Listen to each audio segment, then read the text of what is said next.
So, as we discussed last week during the Zoom class, I told you I'd be taping a YouTube video today and sending that out later.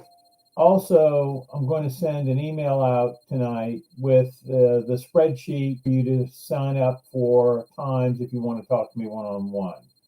And we will have a Zoom class later this week on Thursday, and watch for an email and a link to go to that. Okay. So today on this YouTube video, I want to cover two things. I want to cover one section of a full grant application, and I want to use the Appendix 4 sample grant form in the book and talk a little bit about the section known as narrative. It's section 2. It's one of the most important sections of the grant. It has a lot of moving parts, and I just want to talk about those for a few minutes to make sure you've heard that and are thinking about it in terms of each one of those pieces. I know you can read it. I know you can look it up and do research about it. I think it's important to hear a few comments about it. Secondly, I want to spend a few minutes today talking a little bit about chapter 13, lesson 13 in the textbook, and that's on page 218. And generally, that chapter is titled and about sustainability. Sustainability is a word that's used quite a bit nowadays. Planners use it. Disaster recovery people use it. Excuse me, local government uses it. But I want to talk about the concept of sustainability in the world of grant writing. So those are two topics. Let's go back to the common grant application form in the appendix under narrative. And if you've had a chance to look at this form or maybe another form that you're using for your final grant, or maybe you're not using a form, maybe you're using an open approach, an open narrative, and that's okay as long as you have all the moving parts, as long as you check the boxes of all the things you need to convince a grant-making organization to let you use their resources to do your passion, your grant, whatever you want to do. But in this sample grant form, under narrative, it has some pretty basic things, but let's look at them here. The first one is briefly describe your organization's history, mission, and goals. So under a narrative, it's a who. We talk a lot about who are you? Are you a 501c3? Are you eligible to apply for this grant? Well, under the narrative, this is sort of another spin on who, and this spin talks about the history of your organization, maybe the mission of your organization, the goals. Why? To line up your mission and your goals with the mission and goals of the organization that will hopefully give you the money for your grant, okay? Briefly describe the role of your organization's board of directors, okay? Who's running your organization? Is it a 501c3? Is it a small company? Is it an education institution? Are you a unit inside of an education institution? Are you a foundation unto yourself? Talk about how it works, okay? Activities, recent accomplishments, and future plans of your organization. Now, this gets pretty specific. What are your future plans? Maybe what are your goals for fiscal year 23? And what do you hope to accomplish in your organization? Again, trying to align those different pieces of what you want to do and what the grant making organization does. And then here we're getting into it. Describe how the population you serve is involved in your organization. Population you serve. Because here's a marker about population you serve and the grant making organization's population that they serve. And how are you going to cross the streams? Okay. So continuing, describe the most significant collaborations and partnerships with other entities You may not have any partnerships. You may not have any collaborations. But think about that because this is about leveraging. Maybe you want $1 million from an organization, but if you form a partnership or collaborate with another group, you might be able to leverage that 1 million into $5 million worth of resources. Collaboration, and I'm using big numbers, don't get scared about the big numbers. The point is creativity and leveraging your resources so that you can prove to this organization that you can leverage their resources. Okay. So now, last thing here is support, capital campaigns, capacity building. What results are contained in your organization in achieving what the grant might provide? So now, this last little piece of the narrative section, and if you're using the Common Grant application form, if you're using this one, the Washington Association Grant Makers, got to check every box, got to answer every question. Every piece will get you points. Every omission will lose points, okay? So maybe you don't have to go through question 1, answer, question 2, answer, question 3, answer. Maybe you think about these 6 or 7 questions and write a narrative. A narrative. Tell your story about your organization that includes all this information so the boxes are checked because you're a writer.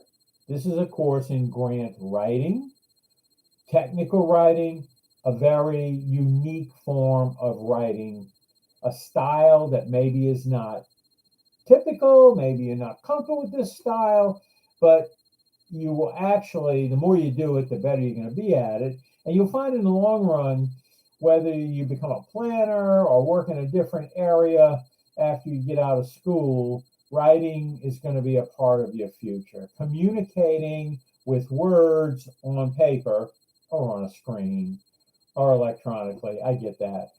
Writing is going to be incredibly important for you to communicate your ideas. We communicate ideas other ways. We communicate verbally, we communicate visually, but writing those ideas down is going to be part of your future.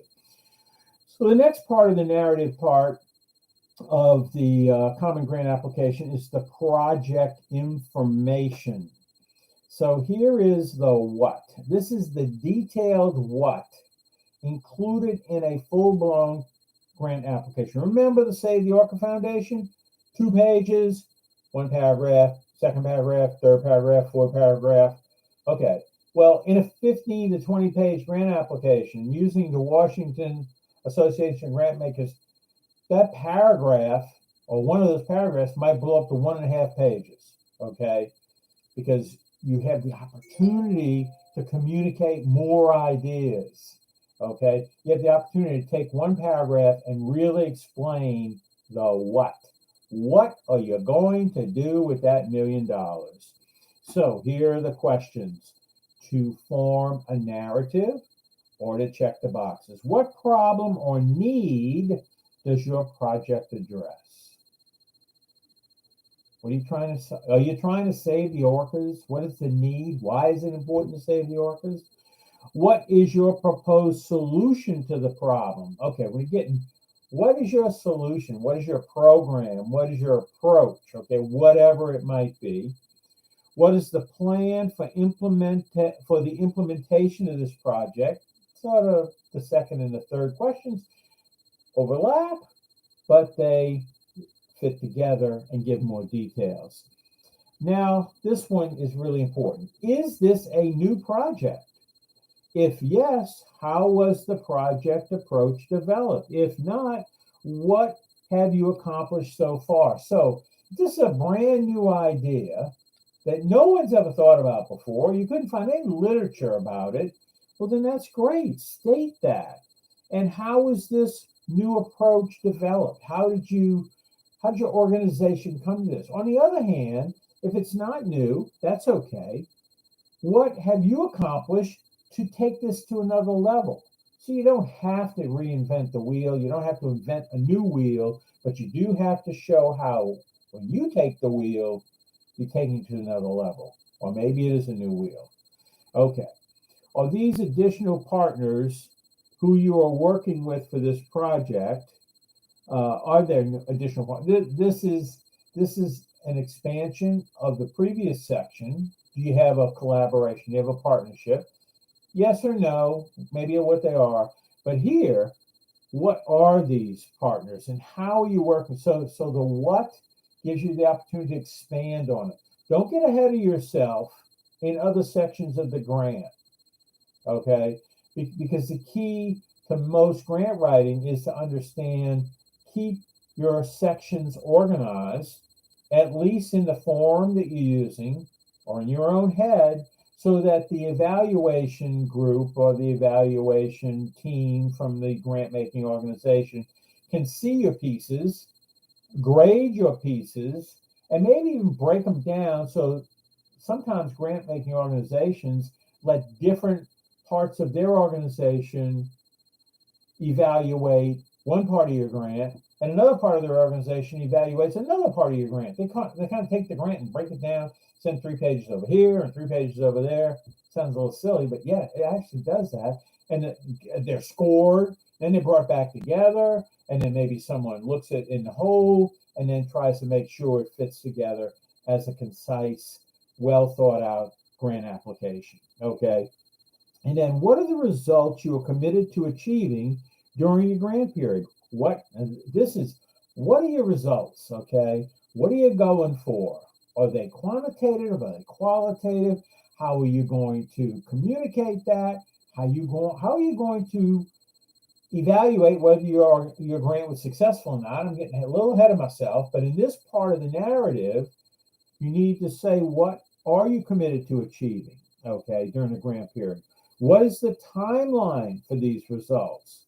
And what evidence will you provide of your success? So again, a little bit of redundancy, a little bit of overlap. What are you trying to accomplish? Maybe it's quantitative. How long is it going to take? And last but not least, can you link these results back to your expertise, your achievement of your organization? Okay. Again, redundancy, but you're telling a story, linking all the different pieces together. So this is generally called the narrative section of the grant. It's in a critical part of the grant. It follows, if you're on page 357 in the book looking at this, the executive summary is before that. And immediately after this section is the financials. We talked a lot about the budget. Not going to talk about budget in this video. We'll talk more about budget, but we've covered the budget pretty well. You can ask me if you're having some budget challenges, and we will talk about budget again. Okay, so think about that section, the narrative part of the grant. You think about the narrative part. I'm writing a narration. I'm writing a story. I don't want to leave any parts of that story out.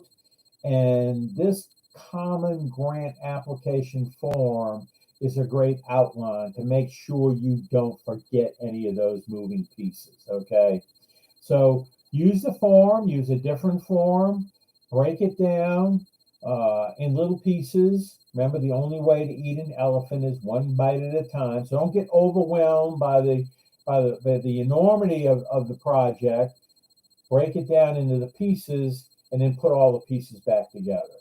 So that's a piece I want to lay on the table today in this video. So let's go back to lesson 13 in the book. And lesson 13, as I said earlier, is all about sustainability. And most grants will actually ask you in some way, shape, or form, is your program sustainable? Either directly or indirectly, or even if it's not indirect, I recommend that a successful grant application will always try to convince the grant making organization that this is not a one-off project. This is a project that fits into the long-range plans of the organization. It fits in to the current year goals of the grant making organization. And it's a program that will sustain itself and continue to support that organization. Now, I know you're only asking for a set amount of money for a set amount of time to get a set amount of things done. So how can I talk about sustainability? Well, sustainability shows that organization that you are fitting it into the big picture. Secondly, you are setting yourself up for the next grant application. Okay. Now, maybe you say it directly in the grant. This is a 3-phase project. This application for this grant that I'm submitting to you today is really for the first phase, and phase 2 and phase 3 would normally follow and be sustainable with your organization, with long-term goals. But don't forget that phase 1, under this little example that I just put out here, has to stand on its own. You're not guaranteed you're going to get phase 2 and phase 3. It's a great idea to lay that in, let the organization know that you're thinking long-term, you're thinking sustainable.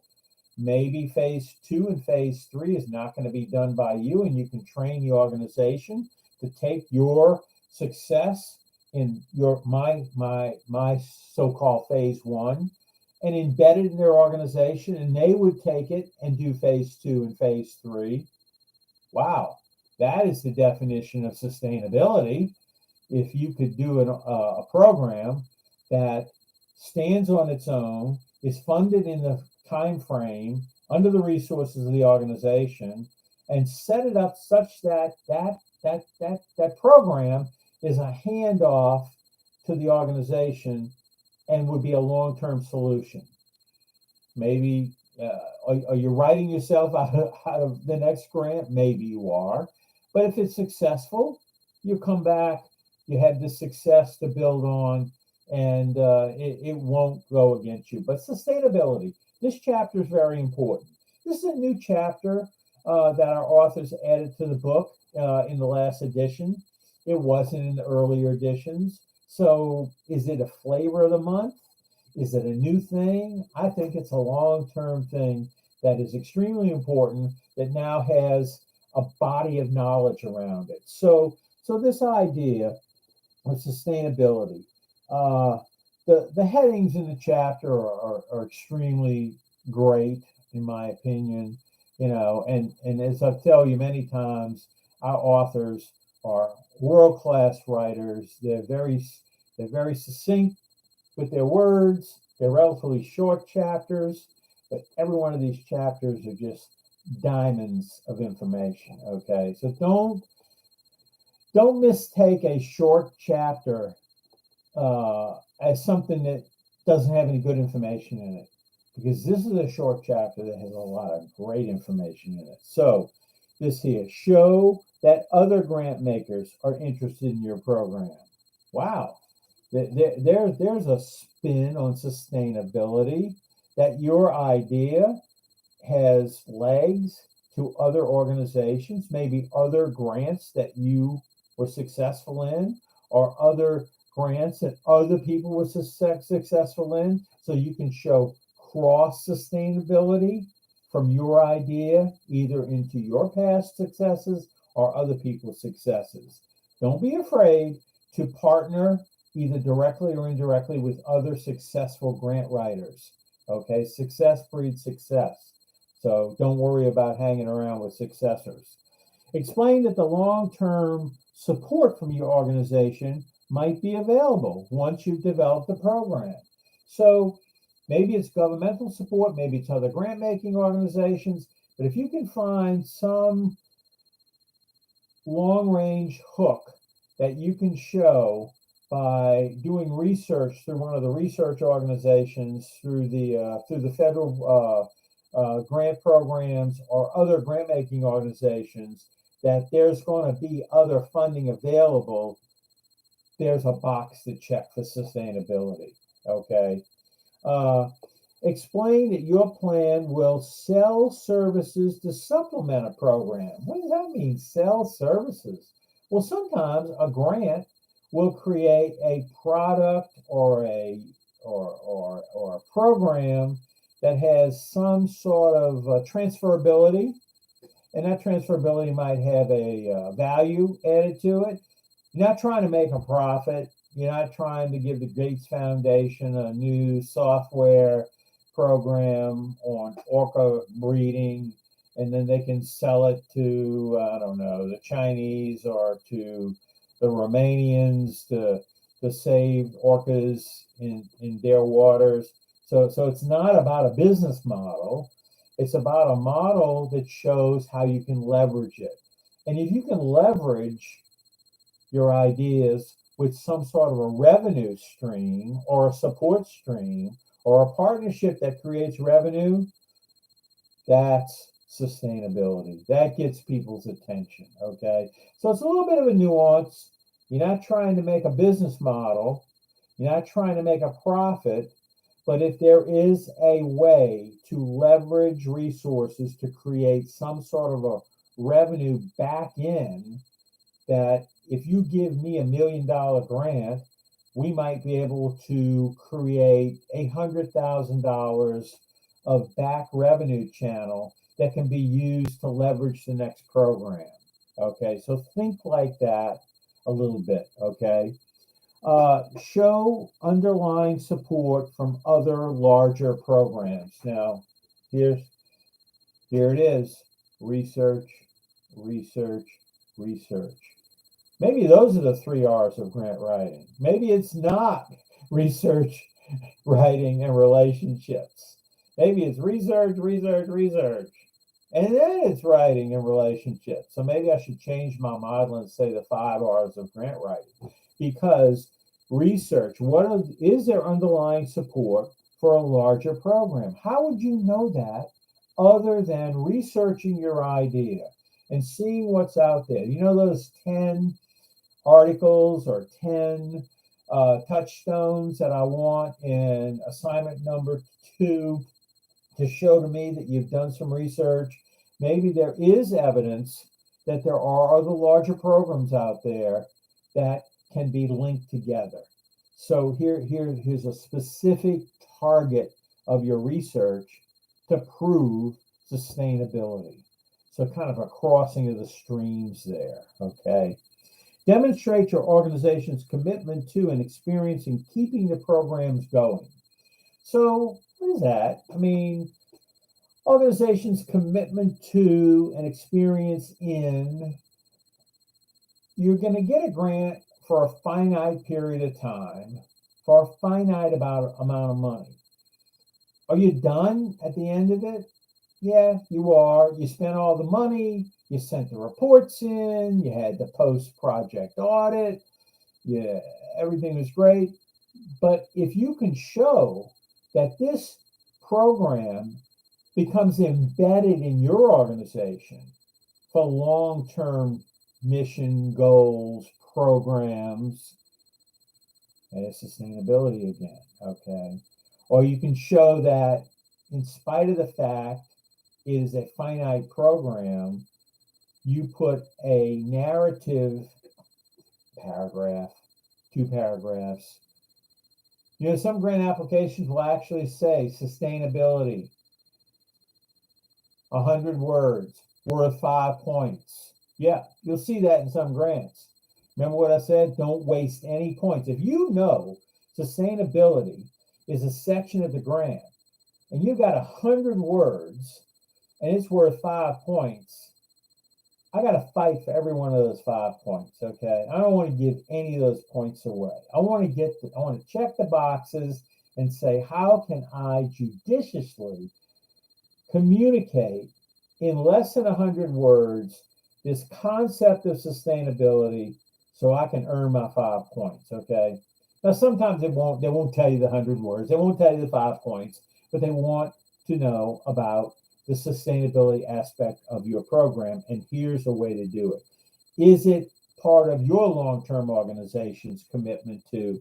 Is it part of your organization's experience in keeping programs going? Can you show that your organization has a track record of doing programs and keeping them going over time and embedding them in your own organization's mission statement? I know we can't do a lot of this in our 7 weeks of our stilted summer course. But my dream and my goal is that you're going to write grants one day. You're going to write great grants, big grants, and these are the kind of things that you'll have time to work on when you have more than 7 weeks to do it. Okay, and in 7 weeks, maybe you just write a little sentence or two to prove to me that you thought about sustainability. I'm just don't. I don't want to make it trite. I want to make it serious because sustainability is really serious. A few other sections here in lesson 13. I'll just tick them off here. Consider asking participants for help, a different level of leveraging, okay?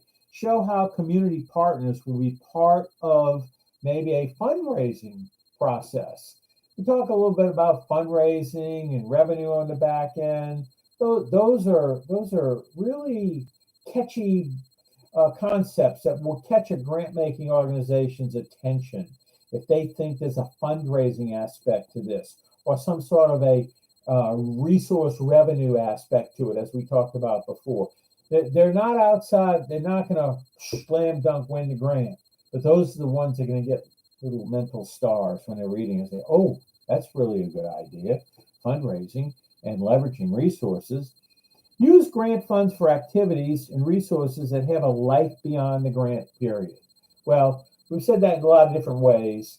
So, we're thinking about the finite grant, but we're also thinking about what happens next, even though you might not be working on it next, so you won't get funded for it next, but during your funding period and during your tasks, you put in there that these tasks are aimed at how to get the organization to keep this program going. Internal sustainability, not just a concept, okay? So here's our authors leave no stone unturned, okay? So I really like this section. It says, is it a mistake to request a grant to fund a program that really will end when the grant period is over? God, no sustainability. Well, there's nothing wrong with that, okay? Maybe your program is a one-off that is a new trendsetter, okay? Maybe your program is a one-time thing and you show how it's important and how it fits in to their organization. So this is like anti-sustainability. I don't know, just made that up, okay? But our authors recognize the fact that, sometimes there are grant programs that are finite one-time shot deals. There's nothing wrong with those as long as you spin them. I don't mean to put your writing skills down, but write them technically so that you're ahead of your game. Maybe it is a advocacy tool that's ahead of its time. Maybe it's a demonstration project to test an idea that during this grant, we will demonstrate that this will work in the short term, and then future programs might pick it up or spin it or take it to another level or leverage it. And then be honest with their funder. Let them know. If you're a one-time shot, there's nothing wrong with that. But it's sort of an acknowledgement of sustainability, either direct sustainability or long-term, we call it singular sustainability. Is that another word I just made up? Singular sustainability? Maybe so. I should tell that to our authors. But those two concepts of the grant narrative and all the moving parts, and then this background idea, sustainability. How is this program really going to work? How it's going to fit in long term? Okay, So that's really two ideas I want to lay out now in this video. I'm going to save the video, create the link. Hopefully, don't make any technical errors here. Send everybody the link. And then I will also send an email later today or tomorrow with sign-up times for Monday, Tuesday, or Wednesday for those of you who would like to call and have a short conversation about your final project or whatever you want to talk about. Any aspect of the class, I want to give you the opportunity to interact and give you the opportunity to use every resource available that we can offer to you during this summer. And again, remember, you don't have to call me during these time periods. I'm doing it as a convenience and a way to encourage people to call. But if you need to talk to me outside of these time periods, just call my cell phone. If I don't answer right away, just means I'm in a meeting. Leave a message. I will call you back. Tell me when it's convenient to call you back. I know your schedule is just as busy and just as important as mine. So the key is to combine our schedules so that we can communicate. So with that, that's the end of this YouTube little session. And we'll have a Zoom class on Thursday. I'll send the time and the details of that out during the week. And hope you have a good day. And I'll see you on the Zoom. Thanks.